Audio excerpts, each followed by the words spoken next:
pero tengo que saludar ahora porque tengo en contacto por videollamada a Eduardo Galac. Él es doctor en Ciencias Sociales e investigador del CONICET y la columna Lo Social en el Cuerpo. Eduardo, ¿cómo estás? Buenos días. Hola. ¿Qué tal, Laura? ¿Qué tal? ¿Cómo están? Bien. ¿Cómo estás? Eduardo, ¿qué sucede? Todo muy bien, por suerte. ¿Qué sucede cuando el cuerpo humano deja de ser un medio para vivir? Es una buena pregunta que me gustaría retrucártela y te voy a hacer otra pregunta, si querés, filosófica. ¿Alguna vez hicieron alguna práctica y hayan sentido que ponían su cuerpo en peligro? Sí. Demasiadas veces, más de la que por ahí nos gustaría. Ok, sí, la verdad que sí, ¿no? Vivimos en una sociedad que nos pone constantemente frente a ciertos peligros. Pero hoy les quiero hablar de un peligro particular, que quizás no es masivo, pero sí que se da todo el tiempo, que es ciertas muertes y ciertos fallecimientos por el fisicoculturismo y lo que se conoce como la vigorexia o la distrofia muscular. El otro día hablaba con un compañero brasilero y me contaba que la semana pasada falleció con 22 años Gabriel Ganley, hace unos meses Breno Loureiro de 24 años, gente joven que tenía una debilidad a pesar de su fortaleza, que es la debilidad social del fisicoculturismo. ¿Qué es la debilidad social? Cuando aparecen estas noticias siempre aparece, ¿no? O sea, qué locura, cómo pueden hacerle eso a sus cuerpos, por qué ponen en riesgo su salud. ¿Qué es la y me gustaba la idea de que trae el psicoanalista brasileño Mario Corso de cuerpos kamikaze.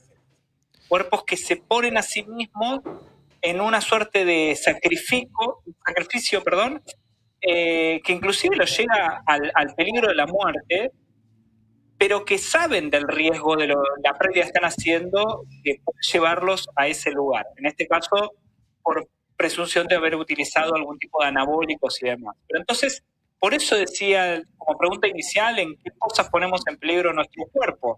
Porque ¿qué pasa cuando el cuerpo deja de ser un medio para vivir y se convierte en un proyecto central de existencia? Y ahí capaz que en esa pregunta no son solo los fisicoculturistas, ahí un poco todos nos ponemos en la misma pregunta, de que ponemos a nuestro cuerpo como proyecto de vida y no el medio para vivir. Sí. Y cada vez se da más esto, ¿no? De la cultura, pero de que el cuerpo no sea algo para... Y hablo de cuidarlo desde el bienestar, desde la salud, sino que sea como un objetivo de superación. Y en este objetivo, como decís vos, se le da una autoexigencia y se deja de lado lo que es necesario que sea justamente el único medio que tenemos para hacer todo, ¿no? ¿Vos desde qué punto considerás que eso empezó a estar tan ponderado y que sea cada vez común esto que estamos hablando, de que el cuerpo sea como el trofeo y el único objetivo de vida, con metas que a veces son un delirio total? Bueno, yo lo englobaría eso con la idea de se consume una vida para sostener un cuerpo. Y es muy difícil encontrar siempre el origen del origen del origen, el primer punto, pero sí para mí hay algo clave, que es un poco la historia que también quería compartirles, que es la historia de una persona, un prusiano que nació en 1877 con el nombre Friedrich Müller, pero que se conoce con su nombre artístico, que es Eugene Sandow. Eugene Sandow es considerado el padre del fisicoculturismo, que es ahí el que tienen en imagen. Sí, lo estamos viendo. La búsqueda de un cuerpo fuerte, pero la historia que quiero contar es no solo un cuerpo fuerte, sino un cuerpo que parezca fuerte. Sandow trabajaba en distintos circos o ferias de circo hacia finales del siglo XIX, se mudó a Estados Unidos y era presentado en esa feria de circo como el hombre más fuerte del mundo. ¿Vieron? Como a veces estaba en ese momento la mujer barbuda o las personas exóticas por alguna discapacidad. Claro. Él se caracterizaba por ser el hombre más fuerte del mundo, así era vendido y levantaba pesos, personas, y era vendido. Inclusive está la leyenda de que muchas mujeres de la aristocracia estadounidense pagaban para después quedarse tras bambalinas y poder comprobar la fuerza de Sandow, ¿no? Un Ajá. poco de leyenda Sí. y un poco de verdad. Pero lo que quiero traer es que en un momento de esta historia, cuando estaba en Chicago, Sandow se encuentra con un nombre que quizás le suene más cercano, que es Thomas Alva Edison, uno de los mayores inventores de la historia moderna, que más allá de haber sido un buen inventor, fue un buen patentador, porque la verdad es que patenta un invento que era en realidad de otra persona, de William Kennedy Dixon, que lo que hacía era sacar fotos y darle movimiento a esas fotos. Lo que hoy llamamos el cine, o la imagen en movimiento, que lo hizo a través de un invento que era el kinetoscopio.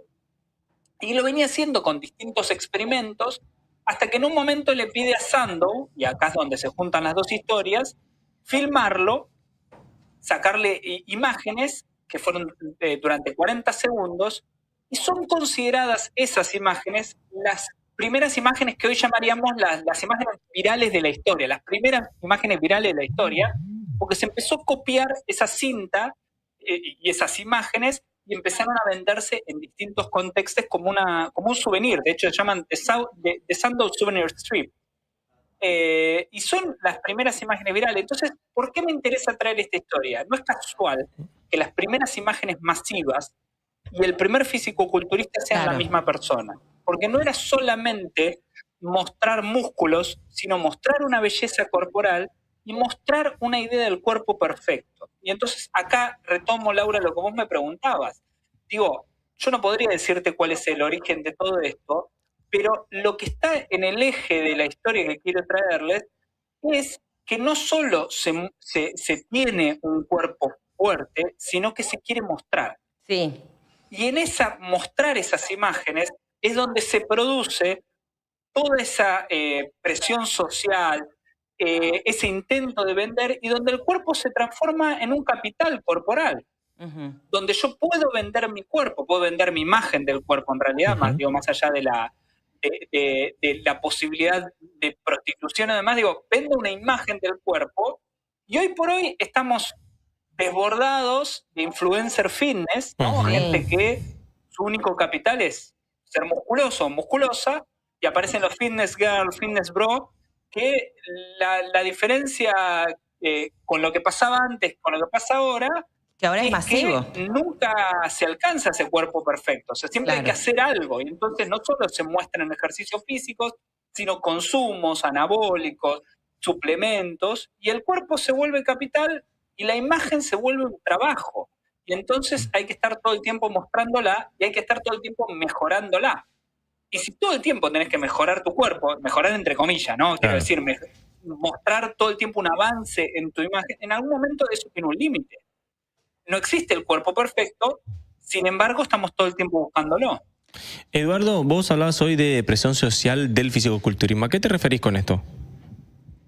Bueno, lo podría decir con una frase que es relativamente simple, pero pesada para nuestra sociedad.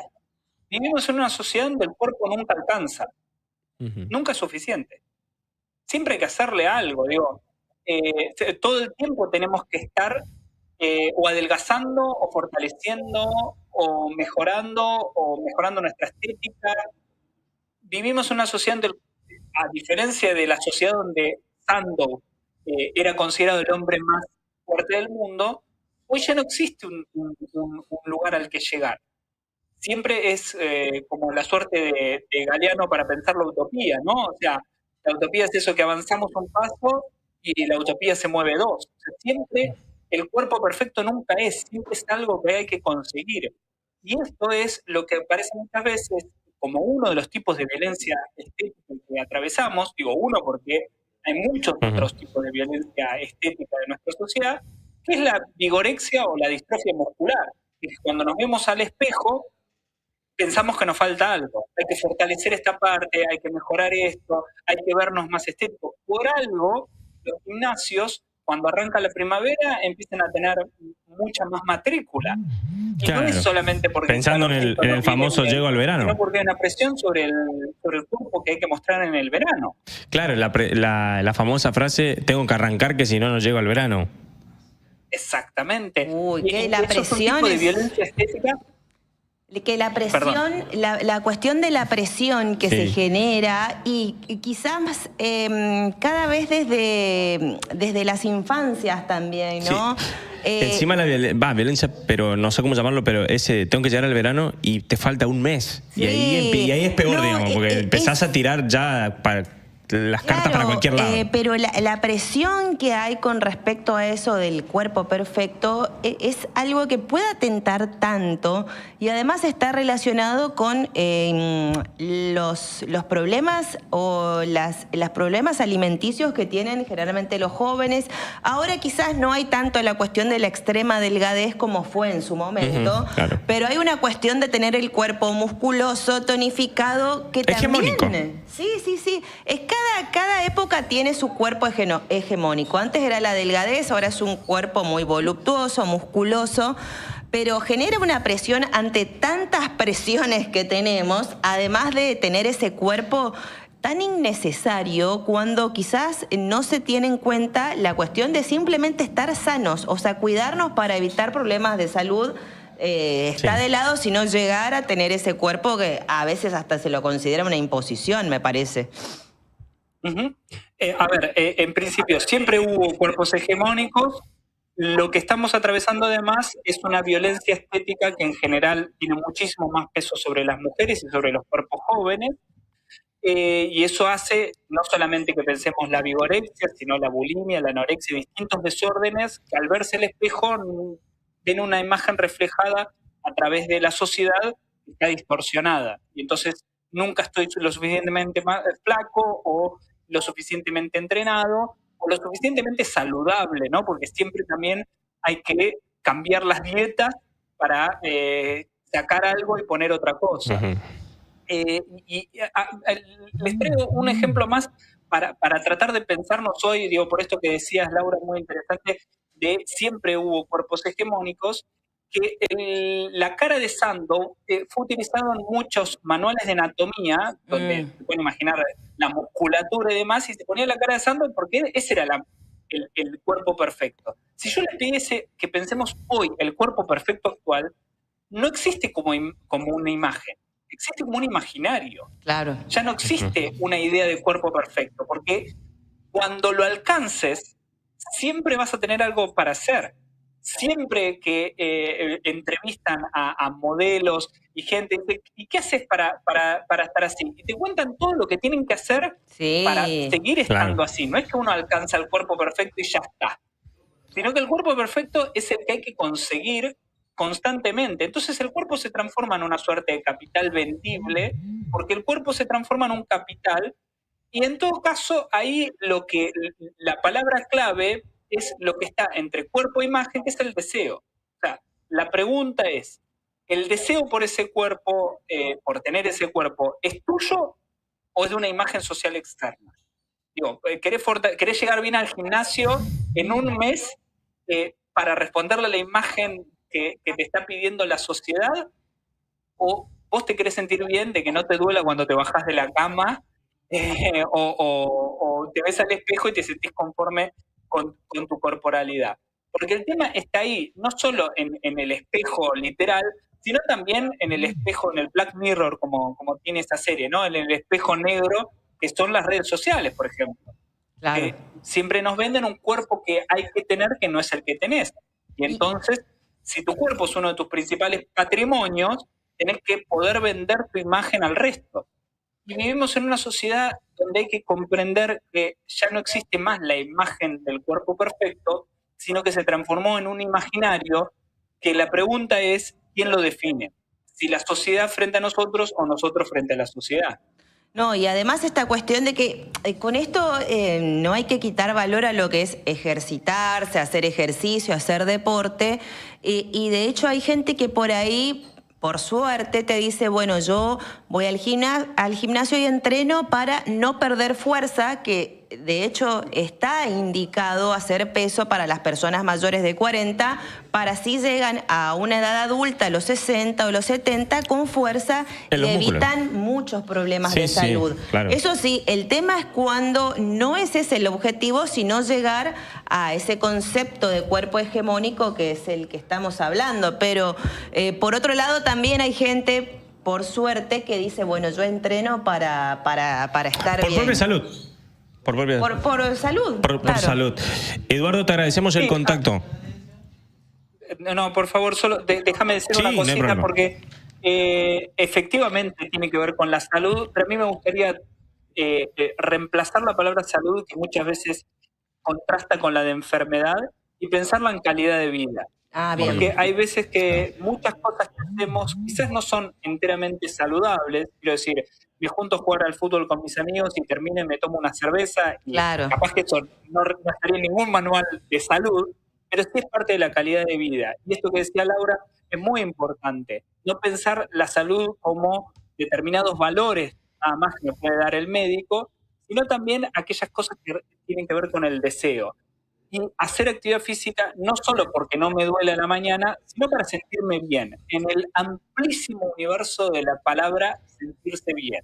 Así que nada, ese es en todo caso el llamado. Por supuesto que hacer actividad física es importantísimo, soy profesor de educación física y en ese sentido es fundamental, pero también es importante entender que no solamente tiene que ver con el grosor de un músculo o la frecuencia cardíaca, sino con sentirse bien uno mismo, y no solo frente a la mirada del otro o del espejo, sino respecto de cómo uno es y lo que hace. Eduardo, muchas gracias. Gracias. No, gracias a ustedes. Adiós.